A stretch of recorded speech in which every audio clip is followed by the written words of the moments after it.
Assalamualaikum warahmatullahi wabarakatuh. Kami dari kelompok 3, saya Ardalis Widayanti, Saya Asti Indah Lestari, Saya Besti Anggraini, saya Gono Putri. saya Yuta Kafiani, saya Mega Damayanti. Baiklah, di sini kami akan mempresentasikan hasil diskusi kami yang berjudul halusinasi dan akan dibacakan oleh rekan saya Asti Indah Lestari. Pada Asti, dipersilakan. Assalamualaikum warahmatullahi wabarakatuh. Baiklah, di sini saya akan menjelaskan hasil diskusi kami tentang halusinasi. Halusinasi adalah salah satu gejala gangguan jiwa di mana kita mengalami perubahan sensori persepsi, merasakan sensasi palsu berupa suara, penglihatan, pengecapan, perabaan, dan penghiduan. Halusinasi adalah hilangnya kemampuan manusia dalam membedakan rangsangan internal atau pikiran dan rangsangan eksternal dunia luar. Klien memberi persepsi atau pendapat tentang lingkungan tanpa ada objek, rangsangan yang nyata. Halusinasi adalah penerapan tanpa adanya rangsangan apapun pada panca indera seseorang pasien yang terjadi dalam keadaan sadar atau bangun, dasarnya mungkin organik, fungsional, psikotik, atau histerik. Selanjutnya di sini adalah jenis-jenis halusinasi. Halusinasi adalah dibagi menjadi 8 jenis, yaitu halusinasi pendengaran, halusinasi penglihatan, halusinasi penciuman, halusinasi pengecapan, halusinasi perabaan, halusinasi seksual, halusinasi kinestetik, dan halusinasi visceral. Selanjutnya di sini ada fase-fase halusinasi. Halusinasi yang dialami oleh klien bisa berbeda intensitasnya dan keparahannya. Fase halusinasi berdasarkan tingkat ansietasnya yang dialami dan kemampuan klien mengendalikan dirinya. Antara lain yaitu fase pertama, ansietas sedang atau halusinasi menyenangkan. Yang kedua itu fase kedua, ansietas berat atau halusinasi menjadi menjijikkan. Fase ketiga, ansietas berat, pengalaman sensori menjadi berkuasa. Selanjutnya yang terakhir itu fase keempat, panik, umumnya menjadi melebur dalam halusinasi. Di sini ada etiologi halusinasi. Faktor-faktor penyebab halusinasi dibagi menjadi dua bagian. Yang pertama itu ada faktor predisposisi. Di sini dibagi menjadi beberapa bagian.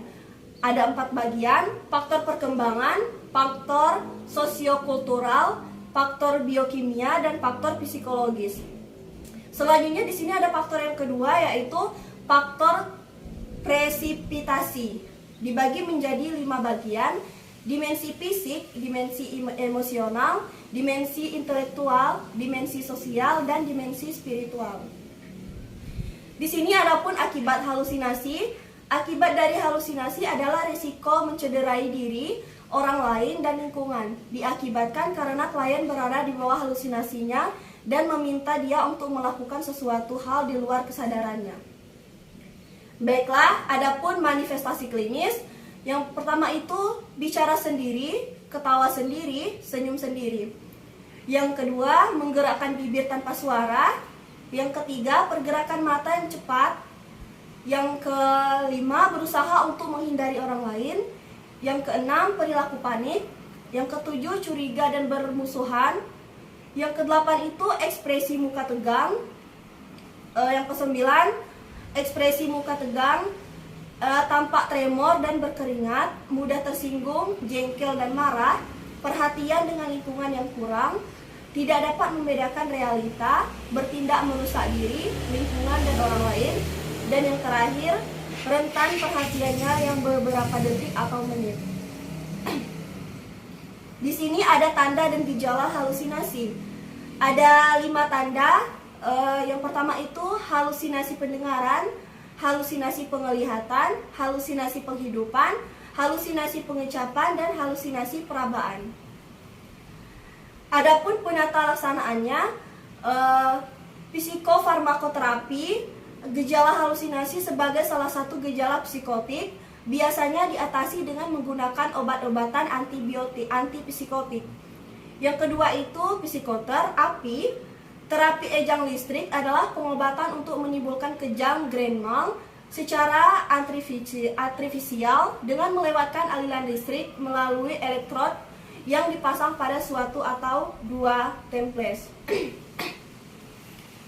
Selanjutnya itu terapi aktivitas kelompok.